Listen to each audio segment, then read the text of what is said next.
শুরুর দিকে হযরত রাসূলুল্লাহ সাল্লাল্লাহু আলাইহি ওয়াসাল্লাম কোনো আংটি ব্যবহার করতেন না।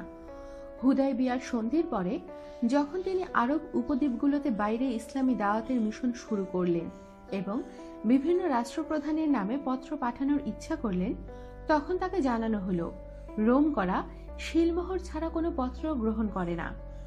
হযরত রাসূলুল্লাহ সাল্লাল্লাহু আলাইহি ওয়াসাল্লাম তখন রূপা দিয়ে একটি আংটি তৈরি করলেন এবং সেই আংটিতে মুহাম্মদ রাসূলুল্লাহ অঙ্কিত করান, যেন তা মোহরের কাজেও ব্যবহার হতে পারে।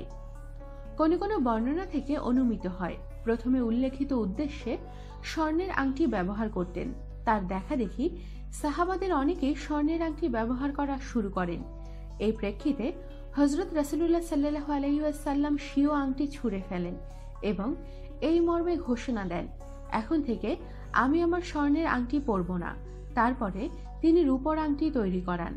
রূপোর তৈরি আংটিটি তিনি জীবনের শেষ দিন পর্যন্ত ব্যবহার করেছেন। তার এই আংটি খেলাফায়ে রাশিদের কাছে সংরক্ষিত ছিল।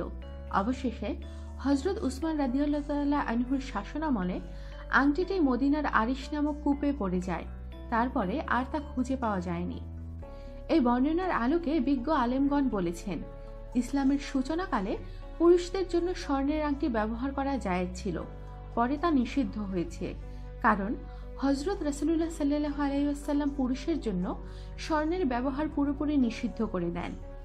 হযরত রাসূলুল্লাহ সাল্লাল্লাহু আলাইহি ওয়াসাল্লামের আংটি মুবারকের বৃত্তটি ছিল রূপার তৈরি, আর তার উপরের অংশটি ছিল রূপার, আর তার নির্মাণ শৈলী ছিল হাবশী।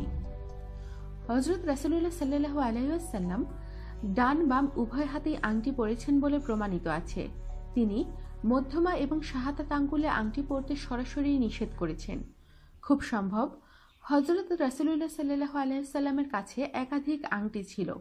এর কোনোটি ছিল রূপার, আবার কোনোটি ছিল লোহার, যার উপর রূপার পাত মোড়ানো ছিল। আমাদের সাথেই থাকুন আর সাবস্ক্রাইব করুন।